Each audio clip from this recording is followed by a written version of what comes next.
Bien, on commence donc cet exercice 2. Donc on a un triangle ABC équilatéral de d'arête A, euh, circonscrit au cercle de centre O. Ça veut dire que le cercle de centre O passe par les trois sommets du triangle. Voilà, le point E est symétrique de O par rapport à AB. Et on demande de déterminer le rayon du cercle, le petit cercle là, qui est tangent à E, au cercle au point E et tangent à l'arc de cercle COB qu'on a ici.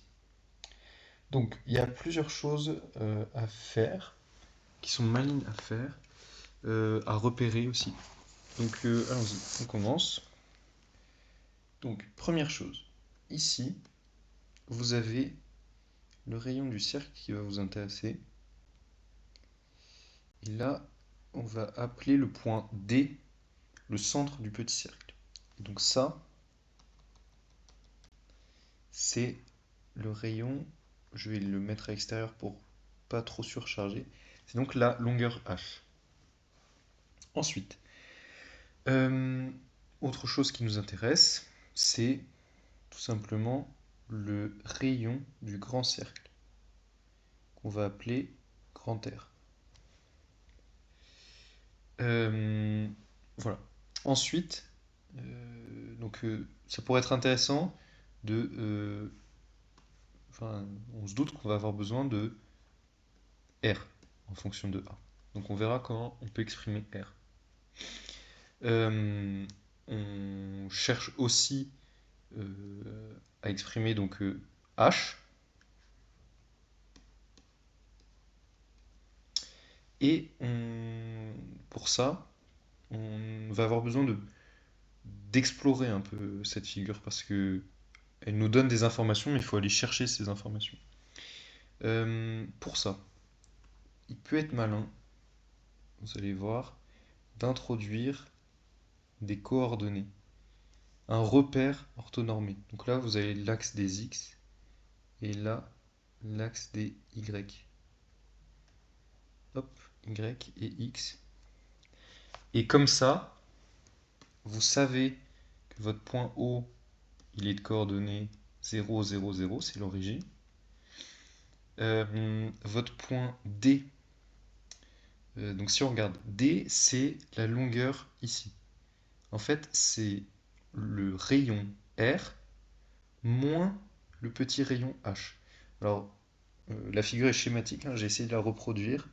Le centre du cercle n'est pas exactement au centre, mais sur le sujet, c'était bien fait. Donc là, on a le rayon R et ici la longueur H qui ne nous intéresse pas.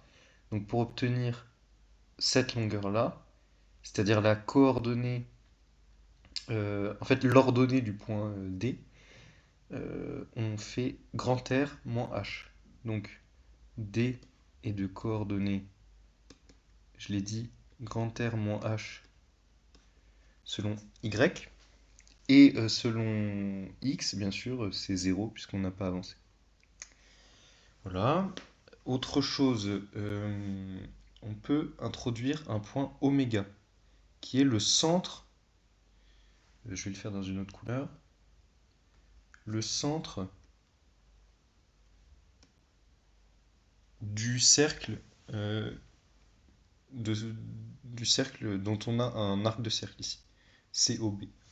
En fait, remarquez que ce cercle, il est circonscrit à un deuxième triangle dont une arête ce serait CB et le reste vient comme ça.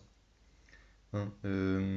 On a donc ici un cercle de même rayon que le grand cercle, donc de rayon grand R.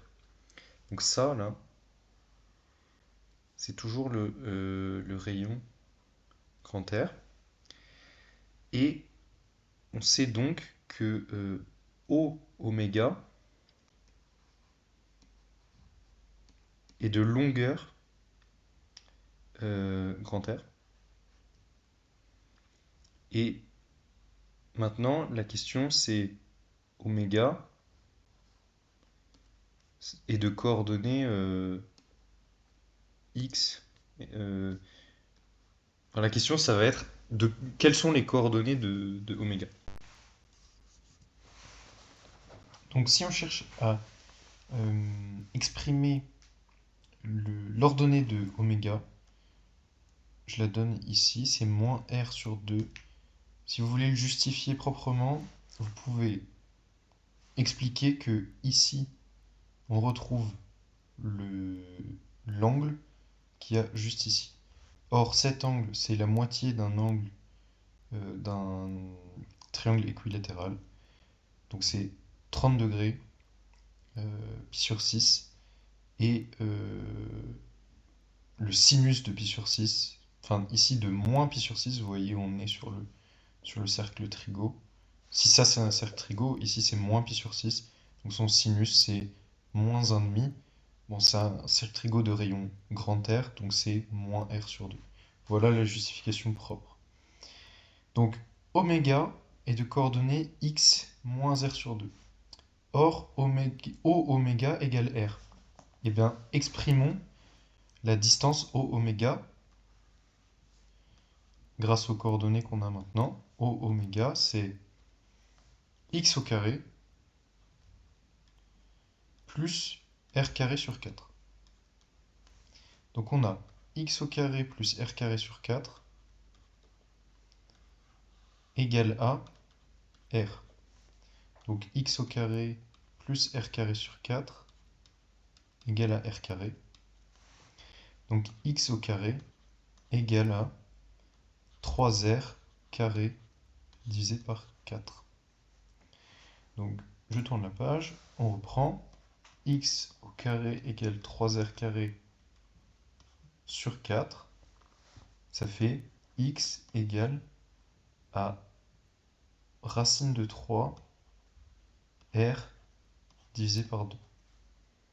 Donc c'est déjà une belle avancée. On sait que oméga, pardon, pas égal, oméga c'est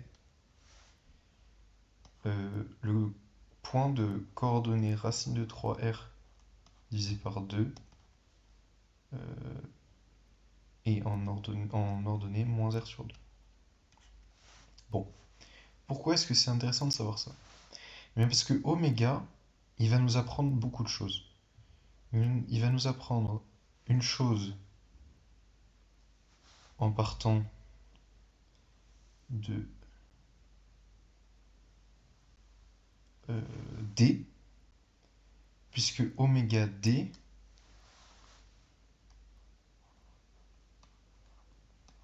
c'est égal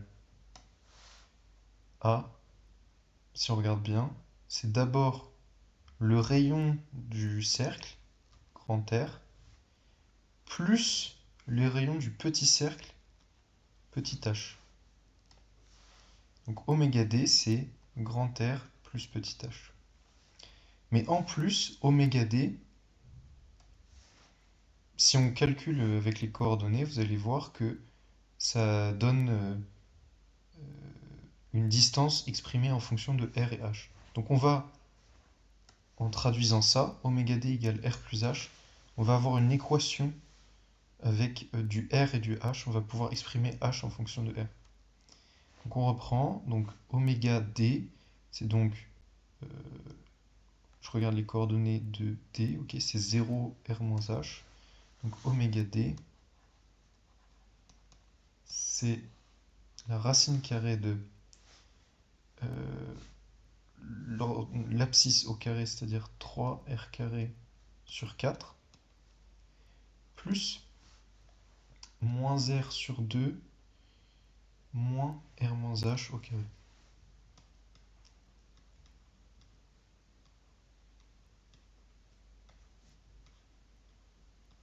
On a bien la racine qui va jusqu'au bout.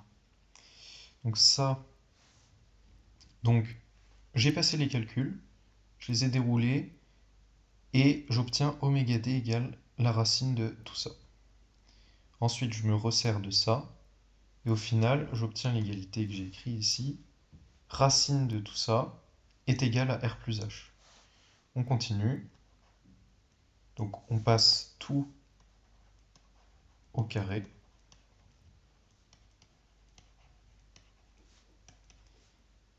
Je développe directement.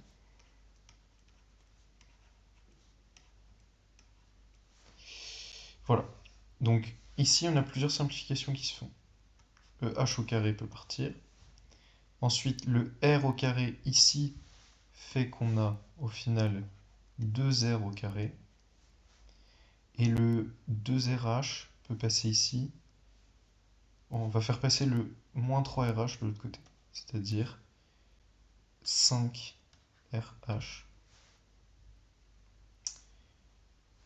C'était pas très malin. Maintenant, on va tout passer de l'autre côté. 2r au carré moins 5rh égale 0. On peut simplifier, factoriser pardon, par r. R facteur de 2r moins 5h, ça donne 0. Bon, on se doute que r peut pas être égal à 0, donc c'est un produit nul, donc forcément l'autre facteur... Enfin, si r est égal à 0, on n'a juste pas de cercle, c'est pas très intéressant. C'est un produit nul, donc ce facteur est nul. Hop. Et donc r égale 5h divisé par 2. C'est un 2. Pardon, c'est h qu'on cherche à exprimer, donc h égale 2/5 de r. De grand R. Et maintenant, la question, c'est R. Vous vous souvenez que je l'avais posé avant, cette question. R, qu'est-ce qu'il vaut? On sait maintenant que H, c'est 2/5 de grand R. Maintenant, la question, c'est grand R, que vaut-il? On va voir ça. Donc, on continue en calculant R, puisqu'il ne nous manque plus que R. Alors, R, on peut remarquer que c'est 2/3 de grand H. Quand on appelle grand H, cette distance, c'est-à-dire, vous aurez reconnu, la hauteur du triangle. Comment on sait que c'est 2/3? Et bien en fait, le centre O, c'est le centre de gravité du triangle équilatéral. Ça tient au fait que on a un cercle donc circonscrit au triangle équilatéral. Et le centre du cercle, c'est le point d'intersection des médianes du triangle. Comme ceci. Donc les médianes. Et donc c'est bien le centre de gravité qui est situé à 2/3 de la hauteur de C et à 1/3 de la hauteur de la base. Donc j'efface ceci. Et je peux donc calculer H. H que je dessine ici. Et qui fait partie en fait d'un triangle équilatéral que je suis en train de repasser en rouge. Le triangle, on va appeler ici I. AIC, rectangle en I. Donc on applique Pythagore juste ici, avec une arête ici qui vaut A, une arête là qui vaut A sur 2. Donc A au carré, hypoténuse, c'est H au carré plus A au carré sur 4. Donc H au carré égale 3A au carré sur 4. Donc H égale racine de 3A divisé par 2. Voilà. Et en fait, il manque juste d'appliquer la formule juste ici. R, c'est 2/3 fois racine de 3A divisé par 2. Et finalement, R, c'est racine de 3A divisé par 3.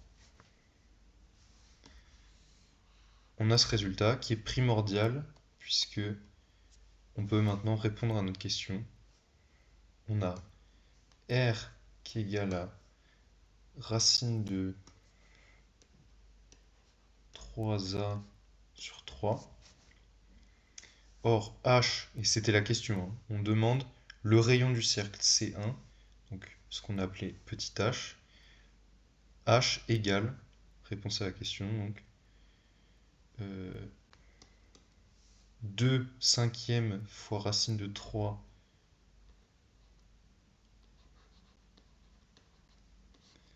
a divisé par 3, c'est-à-dire 2 racines de 3a sur 15. Et voilà votre réponse. Donc le bilan de cet exercice, c'est que c'est un exercice très géométrie. Donc il faut repérer plein de relations dans le cercle. C'est une bonne idée de mettre des coordonnées comme ça pour ensuite s'occuper des distances. Ça donne des repères tout de suite. Remarquez aussi ça, que la distance oméga d, ben, c'est une fois le grand rayon plus une fois le petit rayon. Bien penser à donner des noms à tout. Et puis, voilà, trouver des astuces dans le cercle, dans la figure, trouver des choses qui vous donnent des informations. Et ensuite, appliquer les formules que vous connaissez.